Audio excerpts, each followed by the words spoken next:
Welcome to JM Financial Mutual Fund's Equity Outlook. In this short video, we would take a look at how different economic and market factors behaved in the recent past, but also look at our view on the Indian equity markets, which may in turn impact the positioning of our schemes. The Nifty index was up 2.3% for the month ended September 2024.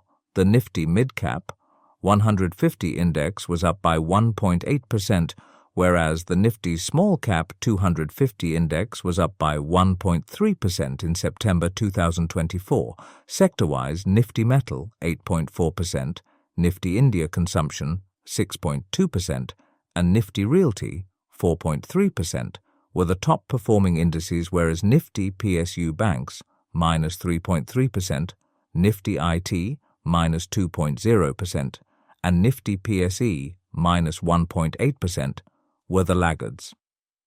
Global indices ended the month of September 2024 on a mixed note. Dow Jones was up 1.8%, Nasdaq was up by 2.7%, while Financial Times Stock Exchange 100 was down by minus 1.7%.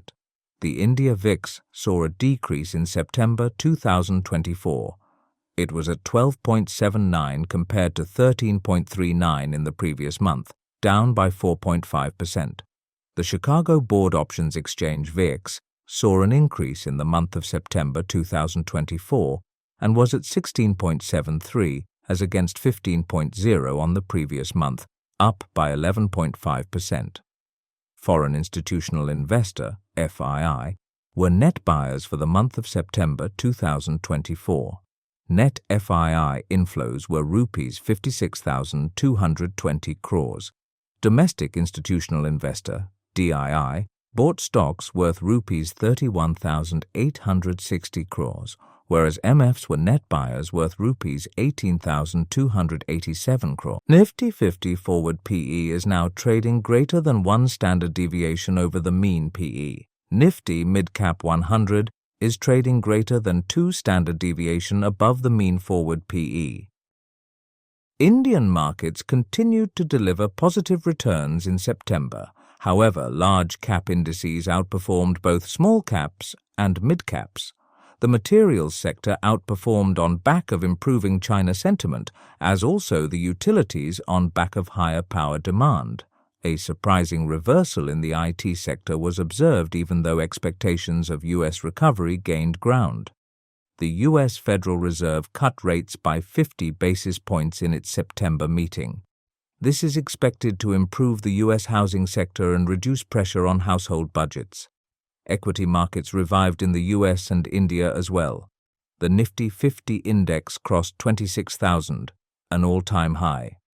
The recent quarter has seen rapid sector movements, with industrials and energy sectors pulling back, while consumer discretionary was gaining ground in a steady manner. Post-elections and the recent budget, there appears to be a change in sentiment and government priorities. Tax revenues are slowing down, indicating that corporate profit growth is easing. Also, CapEx momentum is definitely below last year, highlighting the sudden decline in industrials.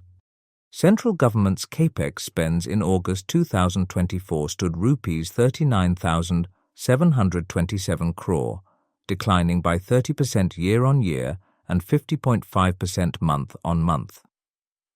On a FYTD basis, April 2024 to August 2024, capital expenditure has contracted by 19.5% compared to a growth of 48.5% in the corresponding period of the previous financial year. Key ministries, which accounted for 90% of the budgeted CapEx for FY 2025, noted a year-on-year decline, except for Ministry of Housing and Urban Affairs. On a FYTD basis, April-August 2024, the net tax revenue of the government grew by 8.7%, lower than 14.8% witnessed in the corresponding period of the previous year. While income tax revenue continues to observe robust double-digit growth, corporate tax revenue contracted by 6.0% during April-August 2024. 8 core sector data for August showed some signs of weakness. The index degrew by 1.8% year-on-year and degrew by 4.2% month-on-month. State elections could change focus. There are 3 states coming up for elections over the next 6 months: Maharashtra, Jharkhand, and Delhi. The outcomes of these elections may change market sentiments.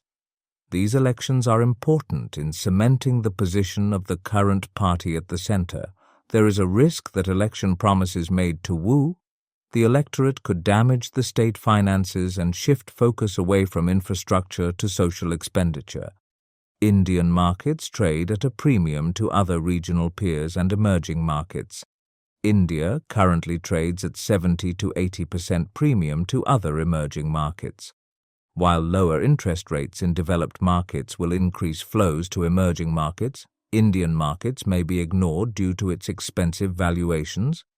Chinese markets have rallied recently on the back of stimulus measures, leading to some speculation of FIIs selling Indian equities in favor of Chinese equities. This outward flow could impact markets. Corporate earnings growth will remain muted. Financials, which is a large contributor to profits, is expected to face challenges in asset quality and interest spreads. Further, volatility in commodity prices and increased competition from China in exports could impact corporate profits. While profits and profitability will be maintained, growth is likely to remain weak. Record amount of money being raised by Indian corporates. There has been a record amount of issues in H1 FY25, raising nearly as much as FY24. We reckon that FY25 will be the best year in terms of secondary and primary equity raise. The amount of equity raised by initial public offerings (IPOs) and qualified institutional placement (QIPs) is likely to dampen secondary market flows and hence lead to some market consolidation. Growth outlook for certain sectors still looks bright. We believe that alternate energy, power and power transmission, data centers and urban renewal are sustainable themes to invest in for the medium to long term. The inflow of record FDI is an indication that Indian infrastructure can attract foreign capital and grow sustainably. However, the recent sharp appreciation has made us cautious. Consumption is recovering gradually across consumer durables. However, there are also increasing signs of borrower stress in SME and unsecured credit, which makes us cautious in the financial space. The US presidential elections also increases uncertainty to trade and India's service exports. Also, there are potential risks to the global trade and economy if the ongoing war between Israel and Iran escalates, which is not fully factored in by the markets as of now. We expect India to eventually follow global trends and begin lowering interest rates. Delay in doing so could induce a sustained slowdown which may be difficult to overcome. We are of the view that India will need to reduce interest rates to maintain the growth momentum.